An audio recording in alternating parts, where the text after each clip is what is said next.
Hi and hello, welcome to relieve the mind. ഇന്ന് നമ്മൾ സംസാരിക്കുന്ന വിഷയം എന്താണെന്ന് വെച്ച് കഴിഞ്ഞാൽ ദാദാ സാഹിബ് ഫാൽക്കെ പുരസ്കാരത്തെ പറ്റിയാണ്. ആരാണ് ദാദാ സാഹിബ് ഫാൽക്കെ? എന്തിനാണ് ഈ പുരസ്കാരം കൊടുക്കുന്നത്? ഈ പുരസ്കാരത്തിൻ്റെ പ്രത്യേകത. അപ്പോൾ എൻ്റെ വീഡിയോയിൽ എന്നോടൊപ്പം യാത്ര ചെയ്യാൻ താല്പര്യമുള്ളവർ ഒരു സബ്സ്ക്രിപ്ഷൻ ബട്ടണുണ്ട്, അതൊന്ന് ഞെക്കുക. അതിൽ ഒരുപാട് പ്രതീക്ഷകളുണ്ട്. പിന്നെ ലൈക്ക് ചെയ്യുക, ഷെയർ ചെയ്യുക. നിർബന്ധമായും നിങ്ങളുടെ വിലപ്പെട്ട കമൻറ്റുകൾ താഴെ കമൻറ്റ് ബോക്സിൽ രേഖപ്പെടുത്തുക. ഇന്ത്യയുടെ ആദ്യ ഫുൾ ലെങ്ത് ഫീച്ചർ ഫിലിമായ രാജാ ഹരിചന്ദ്രയുടെ സംവിധായകനാണ് ഈ ദാദാ സാഹിബ് ഫാൽക്കെ. 1913 ഈ ചിത്രം പുറത്തു വരുന്നത്.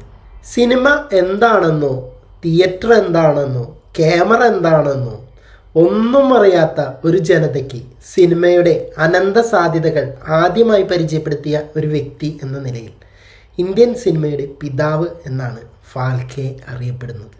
അങ്ങനെ ഒരാളുടെ സ്മരണാർത്ഥം കൊടുക്കുന്ന പുരസ്കാരമാണ് ദാദാ സാഹിബ് ഫാൽക്കെ അവാർഡ്. ഇങ്ങനൊരു അവാർഡ് ആദ്യമായിട്ട് ഏർപ്പെടുത്തിയത് 1969 സിനിമയിലെ സമഗ്രമായിട്ടുള്ള സംഭാവനയ്ക്കാണ് ഈ ഒരു അവാർഡ് നൽകുന്നത്. അതായത് സിനിമയുടെ ഏതെങ്കിലും ഒരു മേഖലയിൽ പ്രവർത്തിച്ച ഒരാളുടെ സംഭാവനകളൊക്കെ കണക്കാക്കിയിട്ടാണ് ഇത് കൊടുക്കുന്നത്. അതിലിപ്പോൾ സംവിധായകൻ, നിർമ്മാതാവ്, നടൻ, ഗായകൻ എന്ന് വേണ്ട ഒരു സിനിമയ്ക്ക് പിന്നിൽ പ്രവർത്തിക്കുന്ന എല്ലാവരെയും പരിഗണിക്കും. പക്ഷേ ഇതിനൊരു പ്രത്യേകതയുണ്ട്. ഓരോ മേഖലയിലും പ്രത്യേകമായ അവാർഡുകളോ ഒരേ വർഷം തന്നെ ഒന്നിൽ കൂടുതൽ പേർക്കോ ലഭിക്കുന്ന ഒരു അവാർഡല്ല ഇത്. 1969 മുതൽ വെറും 54 തവണ മാത്രമാണ് ഈ ഒരു അവാർഡ് കൊടുത്തിട്ടുള്ളൂ. 54 വ്യക്തികൾക്ക് മാത്രം. ഈ 54 വ്യക്തികൾക്ക് മാത്രം ലഭിച്ചിട്ടുള്ള ഇന്ത്യൻ സിനിമയുടെ പരമോന്നത ബഹുമതി എന്ന നിലയിൽ കണക്കാക്കി വരുന്ന ഒരു അവാർഡാണ് ഇത്. അടൂർ ഗോപാലകൃഷ്ണന് ശേഷം ഇത് ലഭിക്കുന്ന രണ്ടാമത്തെ മാത്രം മലയാളിയാണ് മോഹൻലാൽ. ഇതിപ്പോൾ പറഞ്ഞതിൻ്റെ കാരണം എന്താണെന്ന് വെച്ച് കഴിഞ്ഞാൽ, മോഹൻലാൽ ഒരു അവാർഡ് നേടിയാൽ ഉടനെ തന്നെ ചില കോണുകളിൽ നിന്ന് കേൾക്കാൻ തുടങ്ങുന്ന ചില സംസാരങ്ങൾ, പരദൂഷണങ്ങൾ, സംഘപരിവാറിനെ അനുകൂലിച്ച് നേടിയ അവാർഡാണ്, പൈസ കൊടുത്ത് മേടിച്ച അവാർഡാണ്, പൊളിറ്റിക്സ് കളിച്ചും വാങ്ങിയ അവാർഡാണ് എന്നു മുതൽ ലോകയുടെ കളക്ഷൻ കൂടുന്നത് കൊണ്ട് ശ്രദ്ധ തിരിക്കാൻ വേണ്ടി തട്ടിക്കൂട്ടിയ അവാർഡ് എന്നുവരെ വികലമായ പല ചിന്തകളും ഈ അവാർഡിനെ പറ്റി ഇതിനോടകം സോഷ്യൽ മീഡിയ സ്പേസുകളിൽ നിറഞ്ഞു നിൽക്കുന്നുണ്ട്. അതിനേക്കാളും വിചിത്രമായ വാദങ്ങളുമുണ്ട്. അതിൽ തന്നെ ചില വാദങ്ങൾ, അതിൽ പ്രധാനപ്പെട്ട ഒരു വാദമാണത്. ഏത്? കമലിനും മമ്മൂട്ടിക്കും ഈ അവാർഡ് ഒരിക്കലും കിട്ടാൻ പോണില്ല. മതവും രാഷ്ട്രീയവും കാരണം. ഈ നാഷണൽ അവാർഡ്, സ്റ്റേറ്റ് അവാർഡ് പോലെയുള്ളവയിലും ഇത്തരത്തിലുള്ള പ്രഹസനങ്ങളുണ്ട്. പക്ഷേ മോഹൻലാൽ എന്ന നടൻ ഇതാദ്യമായിട്ടല്ല ഒരു അവാർഡ് നേടുമ്പോൾ ഇങ്ങനെയുള്ള ആരോപണങ്ങൾ നേടുന്നത്.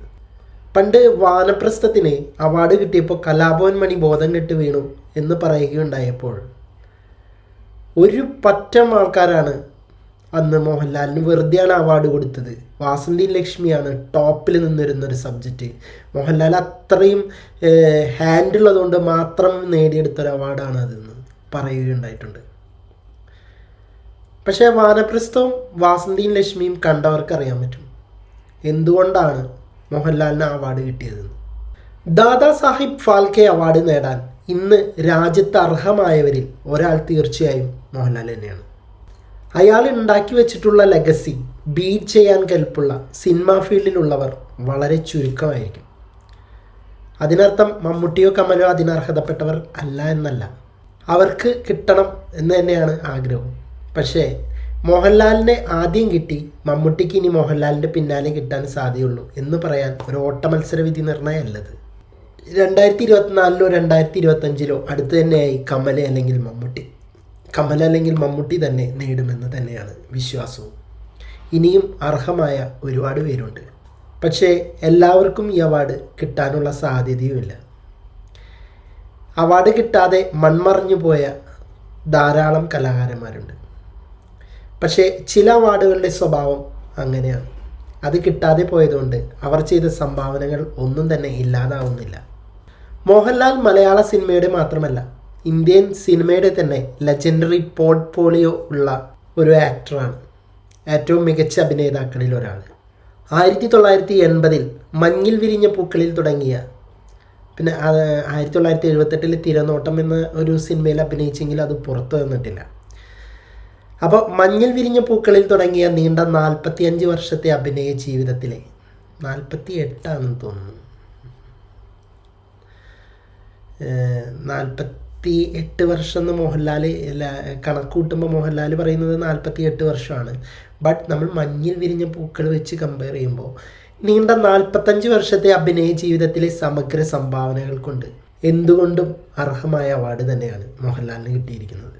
അത് ചില ഓൺലൈൻ വെർബൽ ഡയറിയെ കൊണ്ട് ഒഴുക്കി കളയാനോ മായ്ച്ചു കളയാനോ സാധിച്ചേക്കില്ല. മലയാളത്തിന് അഭിമാനിക്കാൻ പറ്റുന്ന ഒരു നേട്ടത്തെ നിസ്സാരവൽക്കരിക്കാൻ ഒരു കോണിൽ നിന്നുമുള്ള ശ്രമം കാണുമ്പോൾ നമുക്ക് ചിരിയാണ് വരുന്നത്. എന്തായാലും മലയാളത്തിൻ്റെ മോഹൻലാലിന് ഹൃദയം നിറഞ്ഞ ആശംസകൾ. തുടർന്നും ഒരുപാട് അവാർഡുകൾ അദ്ദേഹത്തെ തേടിയെത്തട്ടെ എന്നാശംസിക്കുന്നു. എൻ്റെ വീഡിയോ ഇഷ്ടമായവർ ലൈക്ക് ചെയ്യണം, ഷെയർ ചെയ്യണം, സബ്സ്ക്രൈബ് ചെയ്യണം. നിർബന്ധമായും നിങ്ങളുടെ വിലപ്പെട്ട കമൻറ്റുകൾ താഴെ കമൻറ്റ് ബോക്സിൽ രേഖപ്പെടുത്തണം.